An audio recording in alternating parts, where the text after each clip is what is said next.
Olá pessoal, mais uma vez estamos aqui nessa nossa aventura do descobrimento, né? Por que não dizer isso, né? E vale salientar e deixar bem claro, né, que essa nossa, vamos dizer assim, essa nossa aventura, né, ela é panorâmica, né? Ela não é específica, né, a cada movimento histórico, né, de maneira aprofundada, né? Isso aí nós podemos falar e comentar em outras ocasiões, através de alguns relatos históricos que podemos trabalhar, temas, né, que nós iremos aí defender, aí trabalhar no decorrer das nossas aulas, né, dessas nossas explanações. Então o objetivo em si é promover essa visão panorâmica, né? Então eu já estou fechando o ciclo de História Geral, vou trabalhar a história do Brasil, talvez umas 2 ou 3 aulas, né, de História do Brasil, né, 3 videoaulas de História do Brasil, coisa rápida também, e depois posteriormente aí talvez umas 2 aulas de Geografia, né, e uma aula de Sociologia, para trabalhar os conceitos básicos de Sociologia, tal, uma introdução mesmo à Sociologia. Então, e discutindo temas atuais, logicamente, né, nesse contexto. Principalmente a questão geopolítica, principalmente a questão aí relacionada à sociologia, à sociedade, né, fazendo jus ao nome da nossa página, né, História, Geografia e Sociedade. Então, iremos trabalhar esses temas aí de maneira muito ampla e significativa. E depois que eu fechar esse ciclo de aulas, né, eu vou desenvolver aulas relacionadas assim, a assuntos os mais variados possíveis, né? Desde curiosidades históricas até movimentos ou considerações, né, importantes, né, nos nossos dias, né, dessa nossa realidade, né? Sempre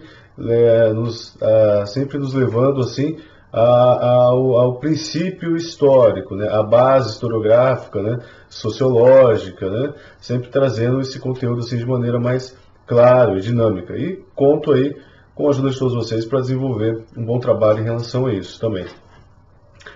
O objetivo também, logicamente, como eu disse nas aulas anteriores, é trabalhar e desenvolver esses temas, né, para auxiliar os meus alunos, né, no caso aí da escola de aula, Instituto Educacional Monte Sião, uma escola aqui tradicional de Bauru, uma escola aí que presta serviço aí para variados cursos, né, inclusive cursos relacionados aí a cursinhos, né, e supletivo. Então dou aula aí há um bom tempo e esses vídeos aí vêm para auxiliar os meus alunos, né, são aulas que eu já ministro, já trago a eles. E essas aulas aqui, essas videoaulas servem para também auxiliar esses alunos aí na compreensão de todo esse conteúdo também, né, e cristalização desse conteúdo, dessas matérias, né, enfim, né, deixar mais, vamos dizer assim, arquivado, né, esses assuntos, né, para que se possam ser reutilizados depois para outros fins, enfim, né. E as aulas minhas, assim, elas são dinâmicas, né? Elas não seguem, assim, um padrão. Embora eu tenha desenvolvido essa visão, assim, diacrônica, né? Essa visão crescente, né? Aquilo que nós estamos acostumados em relação à história, porque eu acho que isso daí é mais fácil para compreensão e análise, né? Eu trabalho alguns temas, assim, que às vezes, por exemplo, algum professor não trabalha, entendeu? Não desenvolve. E também deixo outros de lado, né? Então, o objetivo em si não é fazer algo muito cansativo também, né? E ser mais dinâmico. E também demonstrar um pouco assim, do meu trabalho, entendeu? Né? Aquilo que eu posso oferecer para as escolas, aqui em Bauru, escolas particulares, escolas de cursinhos, faculdades também, né? Tem especialização, então, de certa forma, fica aí esse meu pedido, né? Fica aí esse meu, vamos dizer assim, essa minha solicitação, né? E essa minha exposição para análise também em relação a isso, no caso, né? Em relação a essas escolas, em relação a essa demanda, né? Eu sei que Bauru tem muitas escolas, sei que também tem muitos profissionais, né, que trabalham nessas disciplinas, né, de humanas também, né? E eu quero também ter meu lugar ao sol, né, conquistar o meu espaço em torno disso, né, seja aí numa escola particular de ensino fundamental e médio, seja aí numa aula de cursinho, né. Meu objetivo mesmo é ter condições de né, ter subsistência, né, e viver dessa prática, né, dessa prática de ensino, né, aulas de faculdade também, o que é interessante para mim, né, e tenho outros sonhos e planos e projetos aí para trabalhar essa questão de oralidade, arte discursiva, né? Eu tenho essa necessidade e essa vontade, mas a priori, pelo menos a priori, né, e o objetivo desses vídeos é isso, é lançar aí, né, o desafio, né, lançar aí, né, esse pedido, essa oportunidade, essas escolas, né, todas as escolas de Bauru, aquelas que se sentirem tocadas nesse coraçãozinho, aquelas se sentirem tocadas, né, e me dar uma oportunidade, né, olha meus vídeos, né, curte na minha página no YouTube, né, vamos conversar, vamos dialogar, né, também, né, o objetivo meu desse vídeo aqui não é financeiro de maneira alguma, entendeu, mas é sim trazer essa exposição e trabalhar esses temas, né, de uma maneira bem significativa, de maneira bem, vamos dizer assim, essencial, né. Então nós sabemos a importância da ciência, né, humana, das ciências humanidades, das ciências sociais para os nossos dias. Observamos isso aí na nossa política, observamos isso, né, na nossa realidade. Então quem pode compreender o que está acontecendo? Quem pode entender essa crise? Quem pode estabelecer parâmetros para tudo isso? Né? Quem tem respostas para isso aí? Né? Né, aonde está essa voz profética, né, que consegue compreender e entender o que aconteceu e ter uma visão equilibrada a partir de tudo isso? Né? São os profissionais da área de humanas, né? São os profissionais da área de ciências sociais. Né? É essencial à sociedade humana, é essencial à história, é essencial à vida. Né? Então isso daí é algo que não pode ser esquecido. Né? Para que se possa entender o presente, é interessante você compreender o passado. Para que você possa querer mudar o presente, é interessante você entender o que aconteceu no passado. Todas as ferramentas, os mecanismos, né?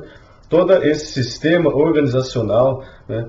que compõe essa sociedade, que faz com que essa sociedade seja assim, todas as mentalidades, todas as questões, até mesmo de ordem psicológica, sim, mas também de ordem social, os problemas sociais, as questões econômicas que envolvem essa sociedade, o passado histórico em si, que traz muitas lembranças, que traz uma base para aquilo que está acontecendo no presente. Então, o conhecimento e a valorização de ciências humanas é importantíssimo.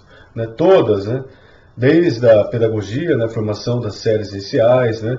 A português, né? A letras, né?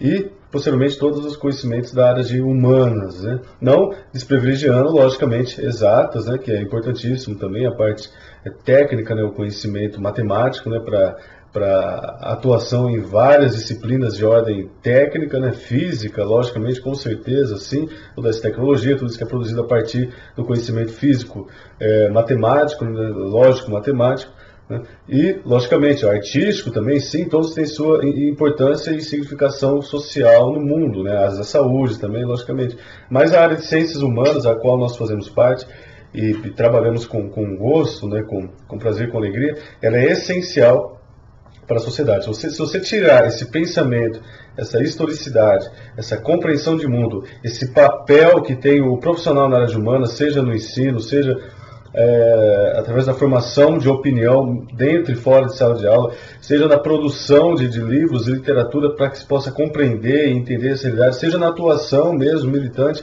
através de várias formas possíveis que sejam benéficas a uma sociedade, a um Estado, né, realmente de direito, um Estado democrático, um Estado, né, que realmente lute por aquilo que deva lutar, que faça bom uso, né, do erário, né, da arrecadação tributária, com certeza, né, é essencial, com certeza é louvável tudo isso daí. Nós sabemos que é isso que realmente faz a diferença e buscamos isso daí através de várias formas. Então, faço aí, né, fica aí o convite para vocês observarem esses vídeos aí, curtirem mesmo no YouTube, aqui na página no Facebook, e também, né, me derem uma oportunidade. Na verdade, eu estou, né, vamos dizer assim, me oferecendo. Eu estou chamando a atenção, na verdade, né, e estou procurando trazer esse conteúdo, mas também demonstrar a forma como eu trago esse conteúdo, que está relacionado aí, no caso aí, a essas disciplinas, né, como eu disse anteriormente. Mas vamos lá, chega de conversa, vamos falar a respeito do tema de hoje, que está relacionado à idade moderna, que é a nossa próxima videoaula do Telecurso Mangueira. Mas vamos lá. Para se falar de idade moderna, é interessante compreender aquilo que aconteceu no final do período medieval. Então, o final do período medieval ele foi marcado por várias transformações. O Renascimento ele atravessa a idade medieval e se achega à idade moderna.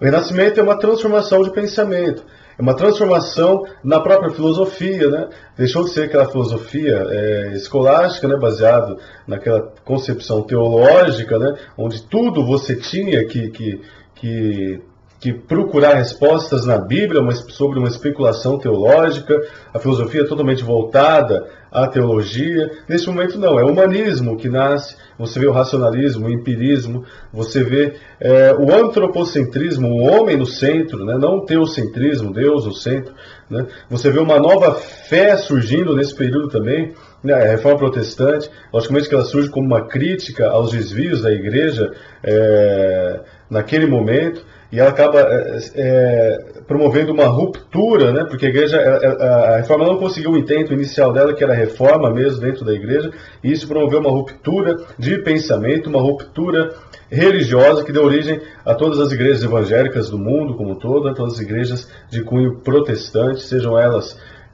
tradicionais, pentecostais, neopentecostais, é tudo evangélico, é tudo fruto da Reforma Protestante, mesmo aquelas igrejas que são consideradas seitas, movimentos sectários dentro aí desse universo protestante. Então é tudo fruto da Reforma Protestante, né? Dizer que, por exemplo, surgiu do nada é besteira, é mentira, e nós sabemos que em história isso não funciona assim.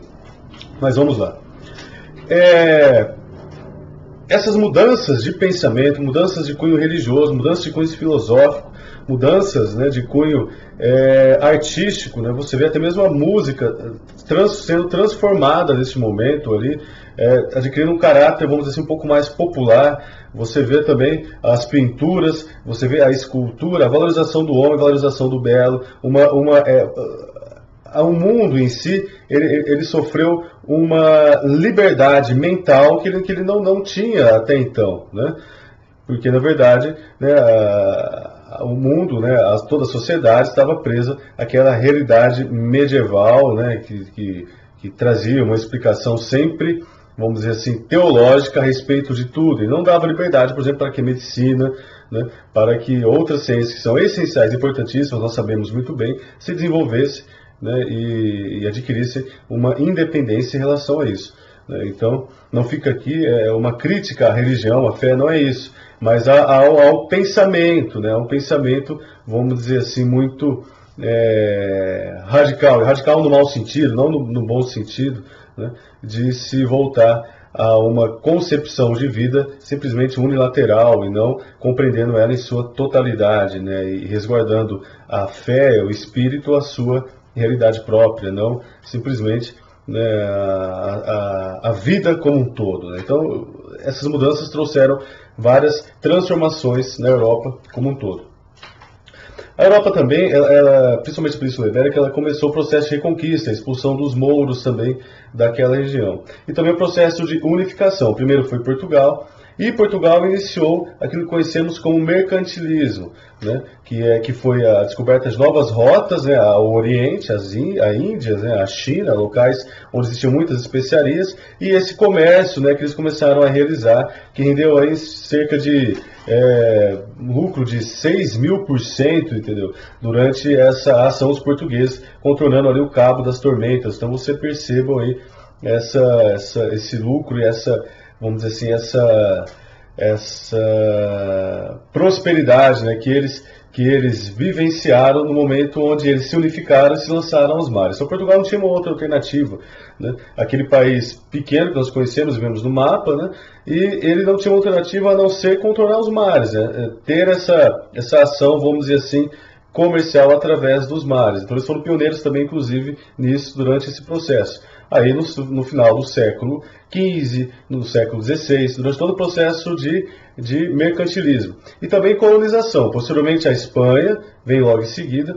Espanha descobre o continente americano através de Cristóvão Colombo também, né? E isso aí marca o processo de colonização das Américas, com a utilização das Américas, né, de trabalho escravo para sustentar né, justamente tudo aquilo que era produzido e desenvolvido na América. Primeiramente, ela é utilizada como fonte de extração na América Espanhola. Você vê os metais utilizados, ouro, prata, e na América Portuguesa, no caso aqui o Brasil, a utilização do pau-brasil e posteriormente a introdução de cana-de-açúcar. Então ele sai do extrativismo para a utilização do cana-de-açúcar e depois a outra fase econômica que é em Minas Gerais, que é a fase aurífera, mas isso aí nós iremos ver em relação à história do Brasil. Então vamos ficar mais na historiografia geral, na história geral. Então a história geral trabalha dessa forma, né? E o interessante, né, nessas colonizações, nesse processo, né, de navegações, foi justamente o processo de colonização. Né, e posteriormente, logicamente, muitos europeus vieram para cá, né, você vê a presença de inúmeras pessoas aqui no continente americano e justamente também o massacre, né, de várias comunidades indígenas, né, várias comunidades milenares que tinham inclusive um grau de cultura, de civilização, de conhecimento superior até muitas vezes que muitas cidades da Europa. O número de habitantes também superior, entendeu? Inclusive com saneamento básico, né? E várias outras características que estavam acima da Europa, entendeu? O que deu, vamos dizer assim, garantia, vitória aos europeus aqui no continente americano foi, logicamente, o cavalo sendo introduzido também, né, nesse período, a utilização de armas de pólvora, embora, entendeu, era muito mais lerdo você utilizar uma arma de pólvora naquela época do que um arco e flecha, que era mais rápido também, e as epidemias, né, as doenças que os brancos trouxeram para cá. Então isso daí trouxe morticínio em massa, né, as populações nativas indígenas, né, que fazem parte aqui do nosso continente americano e, consequentemente, logicamente, do nosso país, do Brasil. Então isso daí é um pouco, né, vamos dizer assim, desse período inicial, né, desses séculos iniciais aí do período da Idade Moderna. A Idade Moderna, esses períodos iniciais, ela é caracterizado por esses fatores. Houve também outros fatores essenciais durante essa transformação da Idade Moderna, que foi um período muito rico, né, e cheio de transformações na Europa e no pensamento como um todo. A retração do Império Árabe, né, a tomada de Constantinopla pelo Império Turco Otomano, novas rotas comerciais para poder desenvolver esse comércio através de Portugal e Espanha, porque Gênova e Itália não conseguia mais atravessar a parte oriental, ali, o Mediterrâneo, porque está sendo controlado pelos turcos, né, otomanos, então eles tiveram que desenvolver umas novas rotas comerciais. Então isso daí faz parte dessas transformações que ocorreram no início da Idade Moderna, fazendo parte, aí, no caso, né, dessa dinâmica econômica e transformação, vamos dizer assim, até mesmo geopolítica, né, e instrumental, através das caravelas, navegações, né, por parte desse período, né, na Idade Moderna. Uma coisa que eu não falei, né, e o que é interessante também compreender em relação à Idade Moderna, eu falei da transformação de pensamento, da religião, das artes, mas o que fundamentou mesmo, entendeu, todas essas transformações que ocorreram na Idade Moderna foi o capitalismo, né, o modo de produção capitalista, a ascensão da burguesia. A burguesia, ela começou a ganhar destaque, começou a estar acima da nobreza a ponto de influenciar reis, né, que apoiavam a burguesia, né, e você vê posteriormente essa ascensão da burguesia, do capitalismo, né, e quem que era o burguês? O burguês era aquele que detinha agora, né, o poder financeiro, né, ele era o comerciante, ele era aquele que detinha os metais, o dinheiro.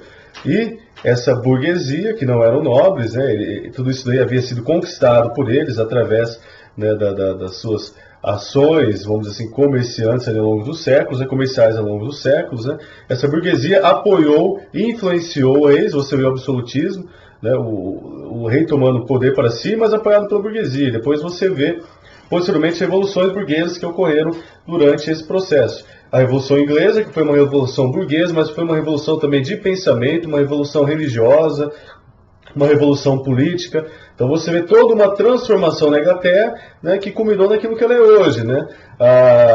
O parlamento inglês, né, a Câmara dos Lordes, a Câmara dos Comuns, o primeiro-ministro, o rei, né, ocupando uma função figurativa, mas tradicional na Inglaterra, tendo seu espaço ali naquela sociedade. E você vê na França, né, as transformações que ocorreram na França através da Revolução Francesa, né, o descontentamento, né, popular frente à nobreza, né, eles não aguentavam mais viver sob o jugo da nobreza. Então você vê as transformações que ocorreram na França em virtude disso. Né. A França, em 1789, quer dizer, no início da Revolução Francesa, na tomada de Bastilha, marca o início da fase contemporânea que nós iremos trabalhar na próxima videoaula. Mas durante todo esse processo, o que ocorreu na França foi uma mobilização das massas, das classes populares, né, e também da pequena burguesia, né, frente àquilo que estava acontecendo na França. E depois, através de várias fases, né, sendo que a terceira dela foi a fase do terror, o rei foi decapitado, né, ocorreu uma ação e domínio popular mesmo na França, né? Só que durou pouco tempo, aí os burgueses tomaram o poder, né? Os girondinos frente aos jacobinos, e você vê aí a supremacia e a ação de Napoleão Bonaparte através do golpe de 18 de Brumário, 10 anos depois da Revolução Francesa, dando início aí à ação ou à era napoleônica, né? Que sofreu retaliação ali da Rússia, né? Enfim, foi perdendo seus territórios, né? E a França foi retraindo em relação à sua postura política.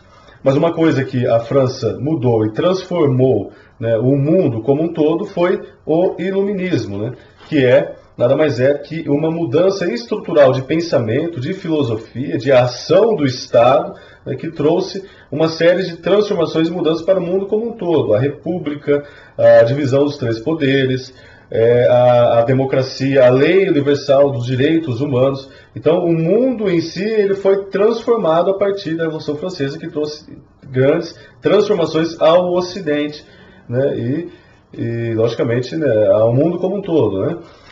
No Oriente as coisas são mais complicadas, em virtude dessa hipervalorização, né, religiosa que eles dão ao sagrado, né, dos países islâmicos, né, ao Corão, né, e outros países você vê algo semelhante em relação, por exemplo, à figura do partido, né, ou do rei, do monarca, né, você vê algumas, vamos dizer, características distoantes em relação ao Ocidente. Mas, entendeu, em essência em si, essas transformações elas iniciaram a partir do Iluminismo, ganharam força na Revolução Francesa e se estenderam através de Napoleão Bonaparte também, né, mesmo embora a França sofrendo todos os problemas que ocorreram durante esse processo. Então a Idade Moderna foi marcada por grandes transformações. Você vê a independência norte-americana também no final da Idade Moderna. Você vê que foi algo interessante também, logicamente, para todos os países aqui da América Latina, inclusive o Brasil, né, posteriormente adotando um regime republicano norte-americano. Você vê também o que ocorreu na Idade Moderna, além, né, desse processo mesmo de independência, de construção de estados nacionais também. Isso foi característica da Idade Moderna, né, principalmente no final da Idade Moderna. Foi a Revolução Industrial, que ela ocorreu aí no final da Idade Moderna também, né, e pode ser compreendida aí como uma ação, vamos dizer assim, contemporânea, né, que foi o quê, né? O que aconteceu na Revolução Industrial? O que pode ser interessante para dizer em relação à Revolução Industrial? A Revolução Industrial foi a utilização de máquinas, né, para produção em larga escala e atendimento do mercado. Que mercado é esse? O mercado interno inglês e os outros mercados, né, que a Inglaterra, no caso, tinha domínio, tinha destaque, né, tinha ação, vamos dizer assim, imperial. A Inglaterra já era a senhora dos mares, exercia uma função imperialista universal, semelhante àquilo que os Estados Unidos realizam hoje, nos nossos dias, e durante esse processo, né, depois da Revolução Industrial, tendo base para isso, depois da Revolução Inglesa, da Revolução Burguesa Inglesa, tendo base específica para isso, eles desenvolveram a Revolução Industrial, que foi a utilização de máquinas, primeiro máquinas movidas aí a uma ação hidráulica, colocavam um eixo, esse moinho, e esse eixo na água, né, passando pelo rio, ele movimentava um eixo e esse eixo acabava por funcionar, né, trazer funcionamento às máquinas. Depois da utilização de máquinas a vapor, a princípio máquinas aí para fazer tecidos e outras máquinas que foram sendo desenvolvidas para atender uma necessidade de consumo que a Inglaterra estimulava. Então, e depois, posteriormente, já na Idade Contemporânea, você vê uma disseminação dessas técnicas, né, em várias outras potências, e processo de neocolonialismo, que é aquilo que nós iremos falar aí na nossa próxima videoaula relacionado à idade contemporânea. Obrigado a todos, espero que vocês tenham gostado. Qualquer dúvida pode perguntar para mim aí embaixo aí, e vamos seguir em frente, né, em relação a tudo isso daí. Obrigado, pessoal, até a próxima. Tchau, tchau.